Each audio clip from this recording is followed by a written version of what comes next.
Hi, it's Brad. Thank you so much for listening to AJFF In Conversation, the Jewish Film Podcast. My co-host Sarah and I, like everyone at the Atlanta Jewish Film Festival, are so grateful for your support. Whether you subscribed in your podcast app or are leaving us ratings and reviews, every little bit helps.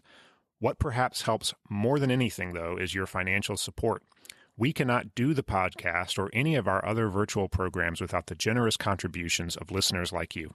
If you're willing and if you're able, please consider supporting the podcast with a donation at ajff.org/inconversation.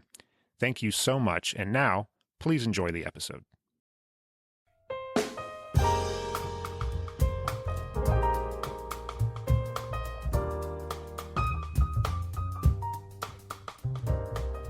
Hi, I'm Sarah Glassberg, and this is AJFF In Conversation, the Jewish Film Podcast. Not to quote the Adam Sandler song, but it's time for Hanukkah. So, of course, we wanted to take a look at how the Festival of Lights has been represented in cinema. Hanukkah may not be the most significant holiday to the Jewish religion, but because it always falls right around Christmas, it's the Jewish holiday we tend to see most often in film. But unfortunately, it is most often seen as a kind of Jewish Christmas. Christmas is a movie genre in its own right, of course, so you really would think there are plenty of Hanukkah movies as well, but actually there aren't too many. The most widely known Hanukkah film is probably Adam Sandler's own 8 Crazy Nights, an animated film from 2002 in which Sandler voices multiple characters, including Jewish Hanukkah-hating protagonist Davy Stone.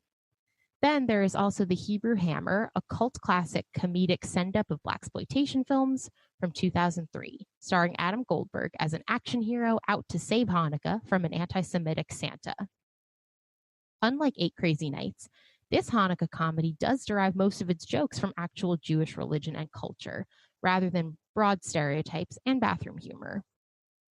There's plenty to talk about when it comes to comparing and contrasting just these two films. But around the same time, a Disney Channel original movie called Full Court Miracle told the story of the Maccabees, but through an uplifting sports tale made for kids, centering upon a Jewish boys basketball team and the coach that they hope will help them win. More recently, then, Hallmark and Lifetime have started to add Hanukkah movies to their annual slate of holiday set, made-for-TV romantic comedies, such as Mistletoe and Menorahs, Holiday Date, and Double Holiday. Though even these range from harmlessly clueless Christmas movies in disguise to downright offensive and possibly even anti-Semitic. And speaking of Christmas movies in disguise, the Seth Rogen Christmas movie The Night Before, from 2015, is worth at least mentioning. 3 out of the 4 of its writers are Jewish, and the film does not shy away from the experience of being Jewish on Christmas, and features Seth Rogen in a pretty fantastic Star of David ugly Christmas sweater. To chat with me about what all these movies get right and what they get wrong or overlook entirely about Hanukkah, and to chat with us also about what we would ideally love to see out of future films about the holiday, we have with us a very special guest, Molly Tolsky, founder and editor of feminist Jewish culture site Alma. Molly, thank you so much for being here today. Thanks for having me. Very excited to be here. So I would like to start with a quote that I came across. It's from a 1995 article, Jewish Humor, Self-Hatred, or Anti-Semitism. It was published in the Journal of Popular Culture. And so this article by Nancy Jo Silberman Friedman was actually quoted in yet another article I was reading in preparation for this episode. And so the quote is, while Hanukkah is relegated by the rabbis to a relatively minor status among other Jewish holidays, in America, it has taken on a Jewish Christmas element. So I can't help but feel like this is the best starting point for our conversation today. It has to be this question of, is that kind of erroneous? Christmas, is obviously becoming even more commercialized. So I don't know, would you say that Hanukkah has become kind of shoehorned into the overall culture around Christmas, especially as we'll be talking about mainly today, this Christmas movie genre? Yeah. I think it's actually pretty accurate, at least how Hanukkah is treated by society at large, maybe not by Jewish families themselves. But although that a little bit too, I would say, I have a couple of Israeli friends and they often comment to me how Hanukkah is just like not really a big deal there. They have a lot of sufganiyot and they celebrate it, but it's not the big gift giving thing that it is in America. And it is kind of a more minor holiday. And so I do think when I think about how Hanukkah is treated in American pop culture, I think it's obviously been affected by its proximity to Christmas and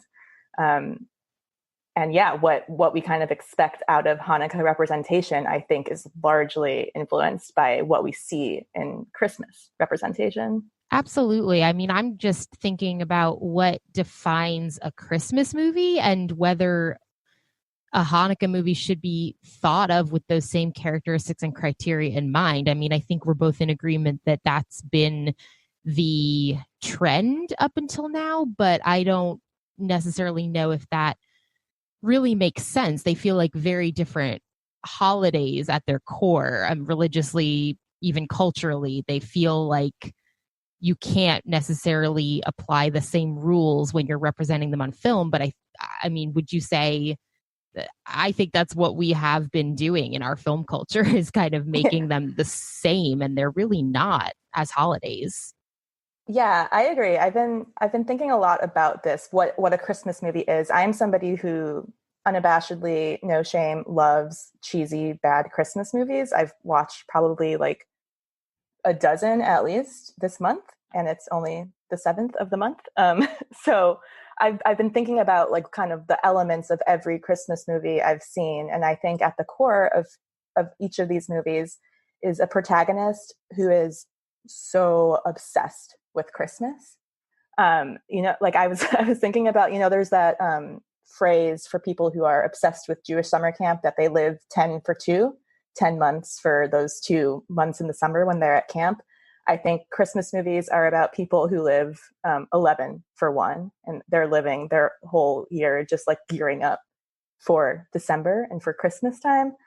And I don't know about you, maybe I could be wrong. Anecdotally speaking, I personally don't have any Jewish friends who I would say are obsessed with Hanukkah in the way that it does feel like there are people out there obsessed with Christmas, because it'd be a weird holiday to be obsessed with, right? It's like a war story. It's not like a feel-good, joyful kind of like spirit of the holiday type thing. It's an old war story about fighting, assimilation. It's really it's hard for that to translate to a cheesy Hallmark movie, I would say.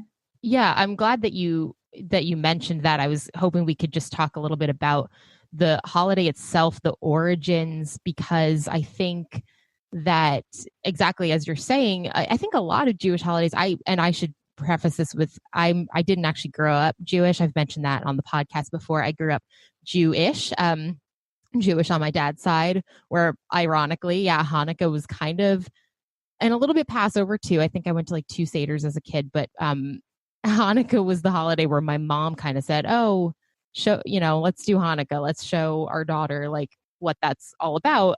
Because I sort of also half celebrated Christmas. And anyway, Right. This is all to say that I'm in no way, I'm only just now kind of getting more into what other Jewish holidays are, what they mean, how to celebrate them. And so for me, even growing up, Hanukkah was always attached to Christmas, and I would get some of my Christmas presents over Hanukkah. And I never really grew up knowing that Hanukkah, among many other Jewish holidays, they're really a lot about like self-reflection and hardship and overcoming difficulty and struggle and all of those kinds of things. And I think you're exactly right that doesn't translate into the It's a Wonderful Life, warm and fuzzy Christmas genre and the tropes that we're used to there. Right. I mean, so would you say, with all of that in mind, like, does Hanukkah just simply not lend itself as well to cinematic representations, before we actually get into some of the cinematic representations that we do have and that we will talk about today? Yeah, I mean, I don't know if Hanukkah itself doesn't lend itself to interpretations like that. I think maybe it doesn't lend itself to the very specific category of holiday movies that we are used to for those exact reasons you just explained. When you were talking, I like immediately thought of that incredible song from Crazy Ex-Girlfriends called "Remember That We Suffered." And that to me is like the epitome of a Jewish pop culture song, because it's, our holidays are about remembering the times that, they tried to kill us and we survived. And so I do think there could be a great material there, but maybe it's not for, I don't think it's for the kind of like feel good sentimental movies we associate with the holidays. Maybe it's an epic war recreation of the original Battle of the Maccabees, or maybe it's just a more honest display of Hanukkah and how Jewish families actually celebrate it. That is needed without trying to shoehorn it into something else. Yeah, I think that's probably right. I wouldn't say that it's at the very least it's worth trying, right? I think we just need to hope for just different kinds of storytelling and not kind of box Hanukkah in with Christmas as much. And I think that's kind of where the opportunities are. I was just going to say, there is the movie I actually watched this weekend that I feel like actually does that successfully, which is the 2003 Disney Channel original film, Full Court Miracle, which I'm not sure if you had a chance to watch, but it is the only Hanukkah movie I've ever seen that has literally zero mention of Christmas. It's just not there in this world. It takes place at a Hebrew day school, and it is about an 8th grade boys basketball team who need a miracle. And it really leans into kind of the concept of the little guy fighting back and overcoming obstacles. And so to me, even though it's a silly Disney Channel original movie for children, I really appreciated it for how it really stood apart from anything else I've watched in that way. Yeah, I actually did watch Full Court Miracle. I grew up not watching any Disney Channel original movies. My husband grew up watching all these movies, and my husband's Jewish, and this was one that he missed. He had never heard of it. So did I somehow. Yeah. So we watched it, and I completely agree. I actually was prepared to ask some questions about this movie, but I was also struck by the fact that it really connects the story to the actual origins of Hanukkah that we've talked about already, how a Jewish family celebrates Hanukkah. And there is none of that kind of Christmas envy that you see in a lot of these other movies where a Jewish kid, or even a Jewish adult for that matter, really wants Christmas and really craves a connection to this more mainstream holiday and is kind of an outsider to that and is envious of Christmas. There was none of that. And I just thought that was so refreshing, that this film really is a Hanukkah movie without Christmas. So it's on Disney Plus. We'll add that to the show notes, but I really do recommend it. It was really well done, like heartwarming and uplifting, and really refreshing in terms of what our conversation is today. Yeah. And it's just so funny that I think, correct me if I'm wrong, I think it was made in 2003, which is 17 years ago. And I feel like it's only in the past few years, I feel like this conversation of representation has really become, more and more important. And it's just, I don't know, I find it very funny that back in 2003, Disney Channel, just kind of did this random movie on their own. And without the sort of discourse around it that is currently happening. Absolutely. So speaking of 2003, we are actually, I think it is interesting that this movie came out obviously for a different audience, but right around the same time as two of our other kind of quintessential, I'd say the two main examples of Hanukkah movies that we have. The first of which is, I think, 2002, 8 Crazy Nights, Adam Sandler's movie. There is a lot that we could unpack with this film. I think the first being why do you think this film, even more than the other one we're going to be talking about, in contrast or comparison, but Eight Crazy Nights really has become this quintessential Hanukkah classic? And I mean, why do you think that is, and why is that perhaps problematic, is going to be the more interesting question for me. Yeah, I mean, I guess in the same way that Adam Sandler's Hanukkah song, that he first performed on SNL has kind of become the classic Hanukkah movie. The classic Hanukkah song. I feel like Eight Crazy Nights is considered the classic because it's pretty much one of the only ones, right? Like there's just not a lot of competition, and it was a big time celebrity at the helm. And I remember going to see this movie in theaters with my friends. I guess I was in high school at the time. Yeah. And yeah, I mean, I have to say I couldn't find this anywhere streaming to rewatch it now. So it's been about that long since I've watched it. But as I recall, it's a very classic Adam Sandler film, which is that it's silly and borderline offensive and gross and just what you would expect from an Adam Sandler film, even though it is also animated. But yeah, I just, I think he's kind of owned the Hanukkah pop culture thing for so long because there just haven't really been that many others, throwing themselves into that ring. And so now, we are stuck with this movie that, yeah, maybe doesn't really speak to us any longer. But what's she gonna do when it's such slim pickings, Yeah, I think that's going to be the undercurrent of our whole conversation is we just need more. Because what I find interesting about this movie is this weird paradox to me, because it tries to be this holiday movie. So going back to some of the tropes that we were talking about with Christmas movies, there's this cheer and this rehabilitation of the character who's kind of, cold and a little bit just not a great person, this main character that he voices. And so that's all very classic Christmas movie. And that to me would seem to be at odds with the main kind of audience for a typical Adam Sandler movie, which this also is. And so it's trying to do both things.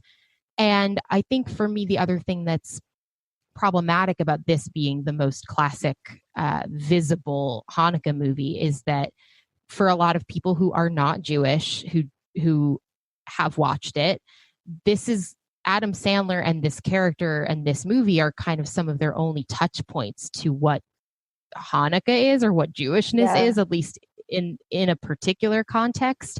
And there's just not that much Jewishness in it. There's just not that much engagement with Hanukkah. And also, if his character is so problematic as he is, and that's kind of our main representation of a Jewish character, at least in this genre that we're talking about, like that's not great to me. But it's an interesting, but it is, you bring up an interesting point of like, who are these movies for, right? Like, I think there are a lot of Jewish people who want Hanukkah movies for them to enjoy. And, we want and deserve that. But then you also have to think about if it's being released into just the broader American society. Yeah. How does this actually make Jewish people look? Is this, is it a Shonda for the Goyim type thing? Is it going to misrepresent us? And I think that's a really good point that we unfortunately always have to think about, even when discussing, Jewish pop culture things that, maybe are inherently made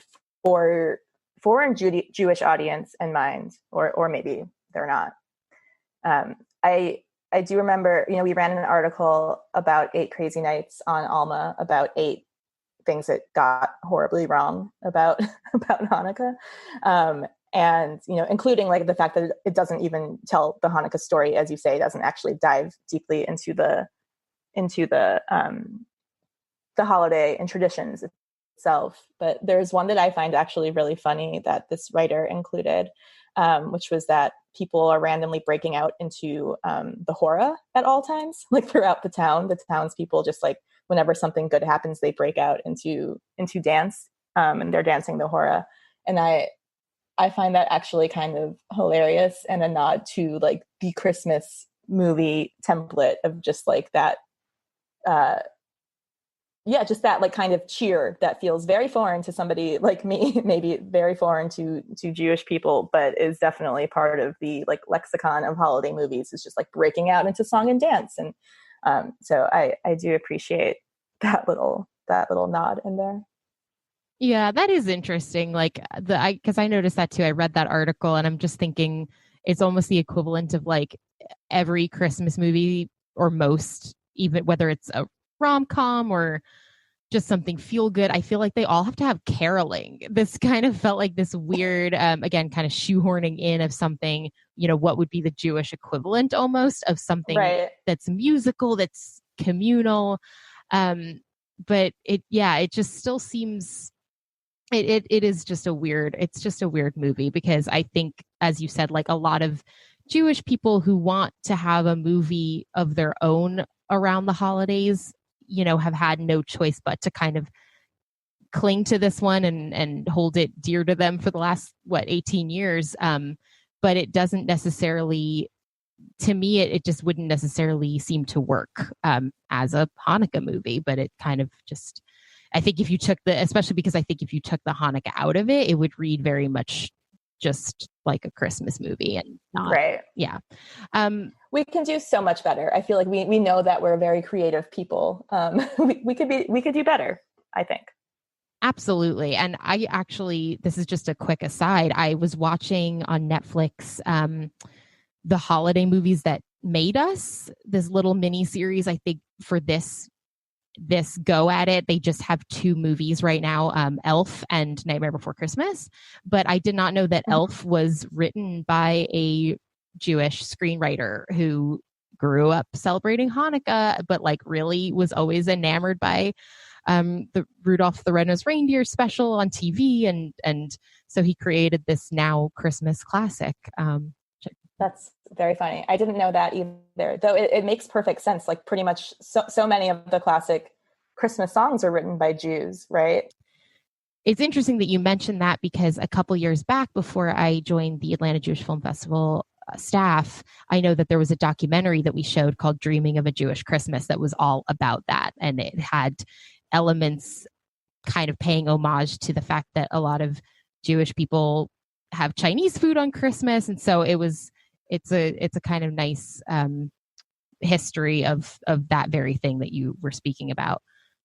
I would like to now move us on to a film that I think has often been compared and contrasted with Eight Crazy Nights, which is The Hebrew Hammer, which, this film is so hard to find. And I'd love to just speculate on why that is. But this movie really does derive a lot of its jokes from actual Jewish culture and religion. I suppose it's not necessarily a great movie, but it does a lot better with, I would say, its representation of Jewishness and Hanukkah for that matter, but it still does kind of pit Hanukkah against Christmas.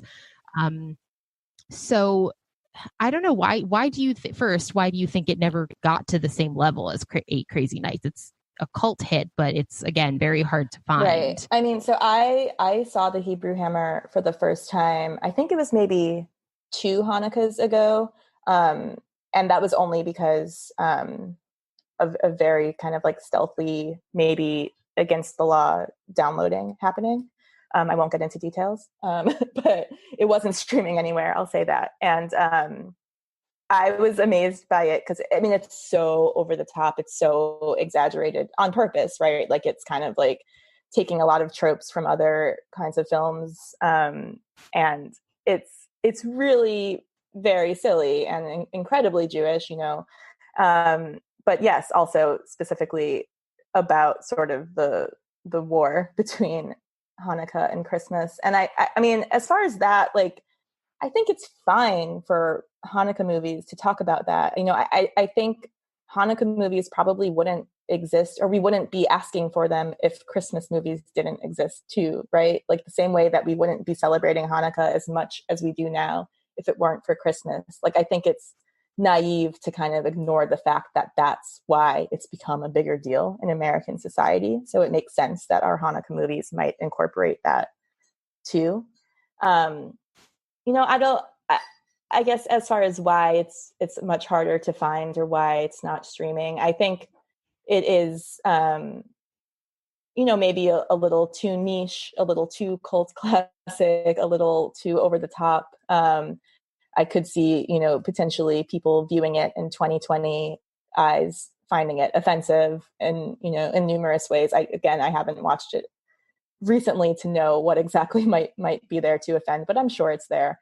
Because, it's dealing with a lot of stereotypes and exaggerated stereotypes. But I do recall watching it and feeling genuine joy. Like I distinctly remember this one scene where the Hebrew Hammer walks into a bar and just like pounds down on the bar counter and is like, Manischewitz straight up. And it was just like, this is so silly and ridiculous and fun. And I do appreciate it for that.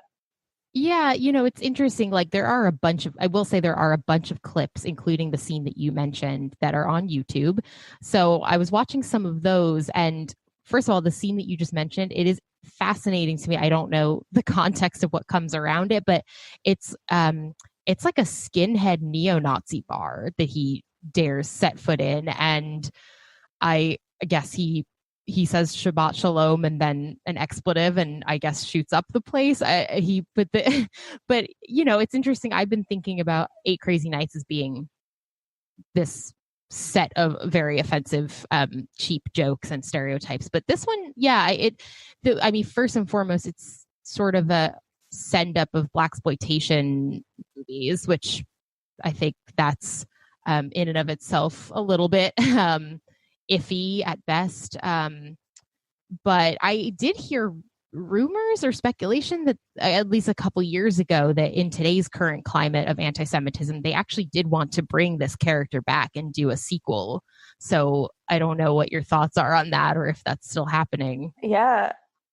I feel like that's been a rumor for a while now, so I'm definitely not getting my hopes up, but I think it'd be great. Like, yeah, go for it. I'd love to see what they do with that and, to update it to our current time. I feel like a lot's changed from when it first came out, and I would love to see a Hebrew Hammer for today's time. Yeah, me too. There's also on YouTube a scene where he has to like identify himself as Jewish, and he has to go through these many rooms of tests. And this is actually not the only scene that I found where he has to really play into certain Jewish male stereotypes. Like I think there's no better word to use here than kvetching. I think they would even probably maybe have said that in the film, but he's sort of doing all this Jewish guilt stuff. He's whining and I wonder to what extent that would all fly today. You mentioned Crazy Ex-Girlfriend, which is one of my favorite shows ever. And I think a lot of this comes down to what the point of the joke is and who's making it. But totally. It's such a fine line, right? Like most pop culture, like it does rely on stereotypes to a certain extent, though sometimes it's not stereotypes, but just these like very recognizable things that we all, or that a lot of us have experienced. And like, there is, it's really hard. Like I think even in like a show like Crazy Ex-Girlfriend, which I think is like, one of the best, most nuanced sort of depictions of a modern secular Jewish woman in America. I've read critiques about like her mother is a very, stereotypical, overbearing Jewish mother, things like that. And it's hard because like on the one hand, we don't want to be reinforcing these stereotypes. On the other hand, these are real experiences that people have had. I've known my mother isn't like that. But I've certainly had friends who have mothers like that. And it's such a fine line.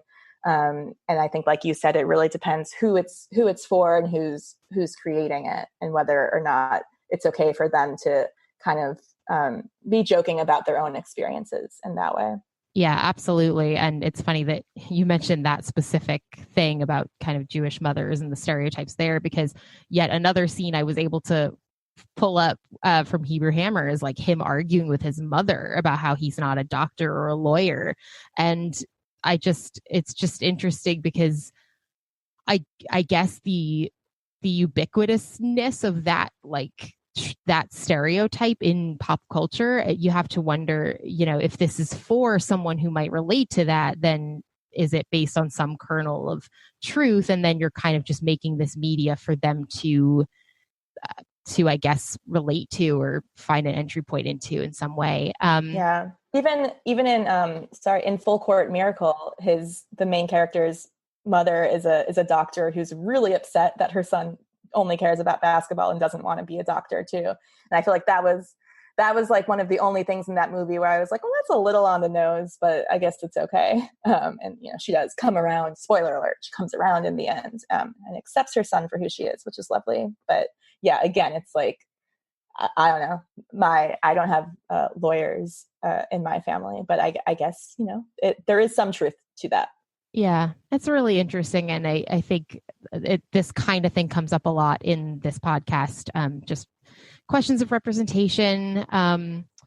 One other thing that I'll mention about Hebrew Hammer, just because again, I was kind of piecing the movie together through these little clips, but there's also a really strange scene where the main character Mordecai and his girlfriend, played by Judy Greer, they pretend to be non-Jews to try to find like Santa in the mall, and it's a very strange scene. But oh, wow. Yeah, I think I blocked that out. I have no memory of that. They're being very over the top in their trying to not be Jewish. So there's a lot there, but this actually does segue into a whole other can of worms, which are these Hallmark and Lifetime movies. And the reason I say that is because there's so many themes in there about assimilation and, again, outsiderness, which I think creates that slippery slope with these films where some of them could be seen as anti-Semitic, because in these Hallmark and Lifetime movies, sometimes the Jewish character is the outsider, and there's this kind of wary Christian family, and he's trying to, get to know Christmas, which in and of itself is a whole strange phenomenon in these movies, because I think doesn't know Christmas already. Exactly. I think Jewish people are probably more accustomed to all of the cultural traditions around Christmas more than, I would like to see. And I'm sure some articles that have been written about these movies have also mentioned it would make more sense for a Christian character or a non-Jewish character to try to learn how to light a menorah or cook latkes or something. So these movies are really strange, and I don't really know where we want to start with them, but I know because you've seen one of them or a couple of them. I haven't seen any because this is not usually my thing, but I did a lot of reading about them, and wow, they are loaded with things that we could talk about. Yeah. I mean, so last year, I remember, it was a big deal. They announced earlier in the year, like maybe in the summer, that both Hallmark and Lifetime were going to be releasing their first ever Hanukkah movies as part of their holiday movie, collections. And it was a big deal. Like, I remember, we ran an article about it on Alma, and people were genuinely very excited, because I think, like I said, like I'm somebody who has an unfortunate high tolerance for movies like these. I like these bad movies, and I've watched many Christmas movies, and I was like, oh, that's going to be so fun. I'm really excited to see how they're going to handle Hanukkah. And, I think what happened was, I could be wrong. I haven't looked into the creators behind these movies. I don't think there were a ton of actual Jews involved. And I think there's a wonderful Washington Post headline that you might have on hand. I do. Yeah. I think it's exactly that. I think it's that these Hanukkah movies are Christmas movies about how Hanukkah is weird. Right. Something like that. Yes. Christmas movies. I think that's the thing. They create, Hallmark and Lifetime know how to create Christmas movies. They have this formula down. They release like dozens every year.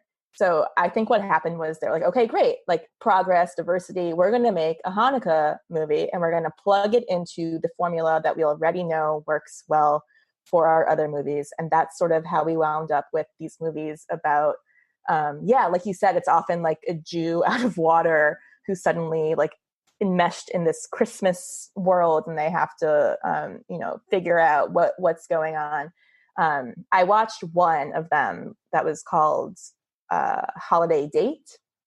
And I don't remember a lot of it. I just remember it was like this woman, a Christian woman, was going home for Christmas, didn't have, was single, dealing with, being sad about being single and fielding comments from her family. And so she hires an actor to be her holiday date, her boyfriend, when she goes home for Christmas. And she doesn't know until they're driving in the car and they're halfway there. And it becomes revealed that he is a Jew and he's never celebrated Christmas and he knows nothing about it. And oh my God, how is he going to pass as her Christmas loving boyfriend? I believe in my favorite detail of the movie, she told her family that her boyfriend loves Christmas so much that his nickname is Mr. Christmas. So here she is bringing home Mr. Christmas, and he doesn't even know the words to the Christmas carols, and hijinks ensue until, of course, they reveal to the family that he's really Jewish. And then there's actually a nice moment of the family reacts to him being Jewish, I think actually very positively, and they immediately ask him about Hanukkah and how to celebrate Hanukkah and about his family's traditions. And so then they kind of all celebrate Hanukkah and Christmas together, and everybody's happily ever after, blah blah blah. It's a bad movie. That's sort of the nature of the game, though, too. I think we can't apply too high of standards to a Lifetime or a Hallmark movie, because they're not going for cinematic brilliance here. They're going for a very particular thing that will make their audience feel good at the end. Absolutely. I think what's interesting here, though, is that marketing piece of, we're making Hanukkah movies, but they really made Christmas movies with Jewish characters. And I think, and I don't even think that is something Hallmark and Lifetime are strictly solely guilty of. I think, again, we're seeing a lot of that across the board in different ways. The one that so this film, Holiday Date, I know my mom has seen it. My mom is a sucker for these movies, and she had nothing but nice things to say about it. But fully knowing that they are corny and cheesy, and they have these certain genre constraints that they are being held to. But at the same time, like we were saying with movies in general, I think we could do so much better. I mean, the one film out of these that I was reading about that does kind of flip the script in a potentially more progressive, positive way is Double Holiday. I think that one, because usually the main character, who's kind of the audience's entry point into a lot of the storytelling, is the Christian or the not Jewish character, where the male love interest is Jewish. This one has the main female protagonist as the Jewish character, which I think just that in and of itself is helpful, just again because of who we're expecting the audience to relate to and see the events of the film through her eyes. Totally. I think we had an article on Alma about that one, and the headline was of all the the Lifetime and Hallmark Hanukkah movies, Double Holiday is not that bad or something along that line. And I think that is kind of the best we can maybe hope for at this point. I did think of one more thing, though, that I think is important to note, which is that I don't think it's necessarily a bad thing. And I think it actually can be a very good thing for Hanukkah movies to show, to also incorporate Christmas, because there are a lot of Jews from interfaith families or in interfaith relationships that do celebrate or Christmas, or, do celebrate it with their family in some way. And I think there actually is a really, an argument to be made that to have authentic Jewish representation for, the 21st century, it does mean seeing more of these interfaith stories on the screen. Yeah, I think that you have a point there, because again, even thinking back to the Hebrew Hammer, I was thinking, why do all these Hanukkah movies have to be also about Christmas, or about Hanukkah in contrast to Christmas? But I think what the Hallmark and Lifetime movies maybe do well, at least in terms of their intentions, even if not in their execution, is to kind of have that exchange, showing someone else what your holiday traditions are. And the fact that there is that proximity to Christmas, I think it is almost inevitable, at least in this day and age. I think we kind of have less choice, at least as far as separating the two. I think because now they are kind of intrinsically linked and related just in time. And also as families, like you say, are becoming a little bit more multidimensional and wanting to kind of have these different faiths and different cultural traditions represented. I mean, even just, again, thinking back to my own childhood, I think you have a point there. And I was kind of not really thinking about it like that. I was thinking, oh, full court miracle. It's so separate from Christmas. And, I think that there are pros and cons to, maybe not pros and cons, but I think that there are benefits and advantages of having both kinds of stories. Totally. And I think, again, it goes back to this main point that, like, if we just had more, then there would be more room for these different kinds of Hanukkah stories. And we can have, some that are really just about Hanukkah, and we can have some that, that do explore how Hanukkah sort of is affected or interacts with Christmas, and how Jewish people deal with that. Yeah. And I think that this brings us nicely to the last movie that I know I specifically wanted to at least mention, which is The Night Before from 2015, which is a Christmas movie, but it's about sort of making your own family in a way. These three friends who have celebrated Christmas Eve together forever for various reasons. And so it's this untraditional kind of family unit that you create with friendships, and this kind of tradition of people who have no place to kind of go on Christmas Eve, kind of finding a way to celebrate together in unconventional ways. And so, of course, Seth Rogen plays the Jewish character, wearing a fabulous Star of David ugly Christmas sweater throughout most of the movie. And so I don't know if you have had a chance to see this movie, but I just think that that's probably the best representation of, again, not the childhood view of things, which I think we get a lot in a lot of the films we've been talking about, but rather just this adult experience of what it feels like to be a bit of an outsider, a Jewish person celebrating Christmas, but finding new ways of doing so. And, I think it's a really good representation of the Jewish experience of Christmas, or what that could be, and how it's not really monolithic either. Yeah, I'm so bummed I haven't seen this, and it's not streaming anywhere, so I wasn't able to watch it. I feel like I know this movie just through the one GIF of Seth Rogen kind of like opening his jacket to reveal the ugly Hanukkah sweater. Do you know what I'm talking about? I feel like it's like used in a lot of places. There's this quintessential scene in the movie is him either drunk or high or both, because it is kind of this raunchy, raucous comedy. But he ends up in a church with his wife's family on Christmas Eve for Christmas Eve mass, and he's wearing this sweater, and he's not in his right mind, and he's really freaked out about the crucifix and representation of Jesus, and he's asking, do you think that we did that? We did not do that to Jesus. He's running out of the church. He's a mess. I need to find a way to watch this film, because it sounds great. I think if it's possible for you to see it on FX, it might be there later this month. And I think I probably have seen it.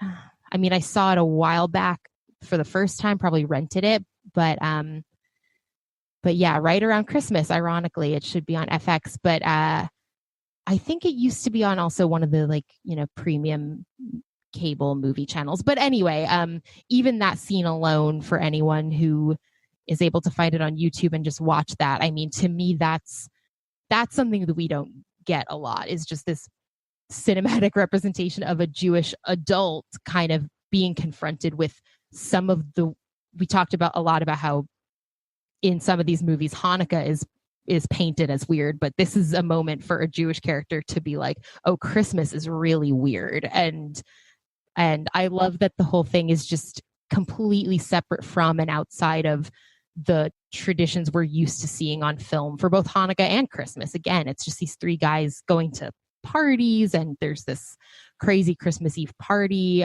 with celebrities and hijinks. And so it's a very unique story that is a Christmas movie, not quite a Hanukkah movie, but not at all what we expect from either.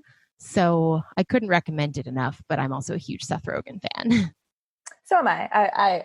I'll check it out. That it does sound up my alley, and I just feel like even hearing about it, I'm like, I'm getting memories of like my previous experiences, like, you know, exes who have been non-Jewish, like going with them to Christmas services and things like that. I feel like that is really something that I think a lot of Jews experience. Yeah, absolutely. And this story is actually written by, it has 4 writers, and 3 out of the 4 are Jewish, and consider themselves Jews, even if just, you know, culturally rather than religiously. But I think their upbringings and their worldview, even though it is, again, kind of a Christmas movie, it really informs how different it feels from other Christmas movies. I would just love to hear any other thoughts you may have as to what we want out of Hanukkah movies if we were to get more of them, which we both hope that we do. Do we want to see these films? What do the films that we've been talking about tend to get wrong, tend to get right? What do we want to see future films really engage with when it comes to the holiday? Is it the origins? Is it different kinds of stories? Yeah, it's a good question. I mean, I feel like personally, I would be very into a movie that kind of honestly portrays how Hanukkah is celebrated by many, especially secular Jews, I would say. I guess just thinking about my own experience, like, and maybe this is just not cinematic fodder, but I feel like, you know, having to like relearn the Hanukkah blessings every year and having like no idea what they actually mean, but like reading them off the back of the candle box, and like receiving socks as presents from your parents, and like these kind of, you know, little cultural markers that I feel like even just, you know, through Alma and our articles, we've been able to kind of touch on these things that so many people have experienced. I think a movie that kind of honestly portrays Hanukkah is like not the end all be all of Jewish identity, but this like, you know, a fun 8 days in the middle of winter when we like eat fried food and maybe exchange some gifts.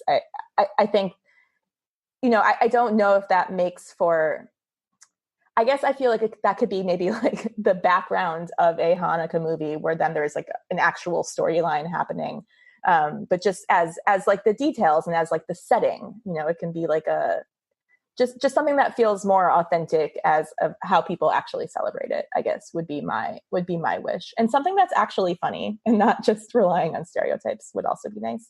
I think, you know, that we would still like to do something with this one day on the podcast, but I tried so hard to put together an episode around holidays that are more, I guess, significant to the actual Jewish faith, because we've been talking about how Hanukkah kind of isn't one of those, but it just got lumped in with Christmas, and here we are. But there aren't really films about those holidays either. I mean, I haven't seen Uncut Gems, which is crazy, I know, but I know that takes place over Uncut Gems is a Passover movie. Yep.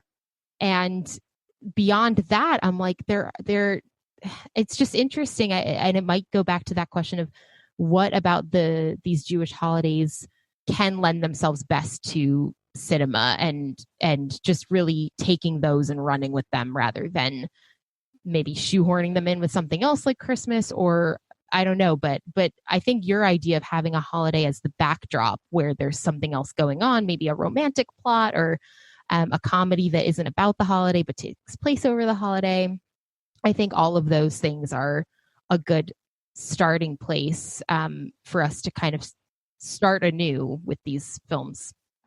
And I think that is what Uncut Gems does. I have now seen that movie way too many times. My boyfriend is very obsessed. And I say it's a Passover movie. It's not, Passover is not by any means the main theme of the film, but there is a very like iconic Passover Seder scene in which the characters are all together at a Seder, and there's, the going through the Haggadah and things like that. There's Idina Menzel's character is like, she's back at her parents' house, so she's trying on her bat mitzvah dress and it still fits, and all the women are like, oh my God, it still fits. And it feels so authentic. People are talking over each other. Kids are finding the afikomen. There are fights. There are, there's just so much going on that feels very authentic to a modern Passover Seder. And like, that was by far my favorite scene in that movie. It was also maybe the least stressful scene in the movie, which is maybe why I liked it. I do feel like Passover, to me, rings as the most cinematic. And we've seen like the 10 Commandments, Prince of Egypt. Like, there have been more mainstream, big treatments of the Passover story. But yeah, I think Passover does lend itself to that. I'm not sure about the other, like Rosh Hashanah and Yom Kippur. I think any holiday that involves sitting in synagogue for a while might not make for the best movie. But again, maybe it's more in the background, or it's part of the thematics, but not necessarily the plot, things like that. This does bring us to our last question, which is, well, it's really less of a question and more of, I just want you to tell us all about the Hanukkah movie pitch contest that you run at Alma. And I think you've done that before, right? Yeah. This wouldn't be the first year. Yes. Yeah. This was a direct response to last year's Hallmark and Lifetime movies. As I said, like, I feel like the Alma community was super excited about these movies when we first heard they were coming out, and then very disappointed by them when they actually came out. And so we thought it would be very fun to have a contest for our readers to pitch us a Hallmark Hanukkah movie that they would actually like to see. And essentially we just had people, send in the name of the movie and a paragraph synopsis. And it was incredible. I don't remember how many entries we got, but we got dozens of entries of like amazing ideas for cheesy Hanukkah Hallmark movies. And we chose a top 8 and then had our audience vote on that top 8. And then the winner was crowned. And last year, the winner was a Hanukkah rom-com called Let It Be Shared, featuring a romance between a lesbian couple. And it was just great. I don't remember the specifics, but as part of the prize, we created like a fake poster for the movie and all of that with fake, we cast it with fake actors. And it was just very, very fun. And so we're doing it again this year. Our contest just closed to enter, but we'll be announcing the voting soon and then choosing a winner by the end of Hanukkah, I believe. But this year we opened it up so that it's not just Hallmark Hanukkah movies, but any kind of genre of Hanukkah movies. So I've taken like a peek into our submissions, and we have everything from like murder mysteries to like historical dramas to rom-coms and things like that. And I think, like I said, like we could be doing better, and just by nature of seeing these ideas we've gotten from the Alma audience, who are, by no means, they're not professional movie makers, but they have incredible ideas. There's so much potential. There's so much fodder for fun Hanukkah movies. And so this is our way of having fun, but also, maybe who knows who's reading Alma? Maybe one of these movie executives will realize that there's more to be done. Maybe they'll let us help them create better Hanukkah movies. I love that so much, and I can only hope that that's the case. Especially, I'm looking at that murder mystery option. Anyone that listens to the podcast knows I'm a huge horror movie junkie, and so I'm thinking, like, is that something that we could do, more of, like a weird holiday set horror story, or even a horror comedy? I mean, again, that's a whole other area of interest of mine. I'm thinking about movies like Krampus, came out a few years back, that that took a particular cultural folklore story, this German entity of the Krampus, and it made a whole silly horror comedy around it. So I love it. What if there was a movie version of Herschel and the Hanukkah Goblins, that classic children's book? Yes, that would be amazing. And why doesn't that exist? In my research for this episode, I was seeing a lot about that book, and I don't think that the cover looked so familiar. I was a huge bookworm as a kid. I don't know that was ever one of my children's books, but the imagery from it would be perfect. I could see it even being maybe animated in a cool way. The sky is the limit, I think, here. So there's a lot that people can watch, more than I even thought when we went into this episode. As far as Hanukkah movies go, they're not all perfect, but I think there's so many opportunities for hopefully the future. So Molly, thank you so much for being with me today. This was such a fun, enlightening conversation, and it got me into some kind of holiday spirit at Hanukkah, Christmas. I don't know, but thank you again so much, really. Sure. It's been my pleasure. I love talking about all these things. So thanks again for inviting me. And yeah, I feel like I have so many more movies I want to go watch now. Yeah. And actually, before we do let you go, we'll add anything into the show notes, of course, but do you want to just let listeners know where they can find you online, your writing, and anything else, social media? Sure. So as far as Alma itself, Alma is heyalma.com. And we can be found on social media, on Instagram, hey.alma, on Twitter, hey_alma. We also have a Facebook group for readers of Alma called Alma Pals that I would encourage people to join. We have some fun, lively conversations in there.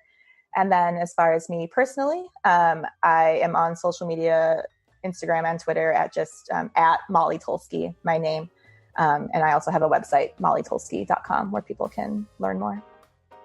Awesome. Yeah. And let me just say also, Alma, a lot of the articles you mentioned, I found completely invaluable to just prepping for today's conversation. It's such a great site. And I'm so excited for round 2 of this Hanukkah movie pitch contest. And again, thank you again, Molly. This was a really great conversation. Thank you. Happy Hanukkah.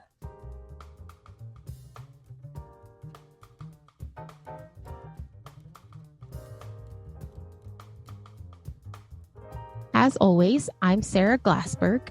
Producing and editing the show is our technical director, Chris Holland. My co-host is Brad Pilcher.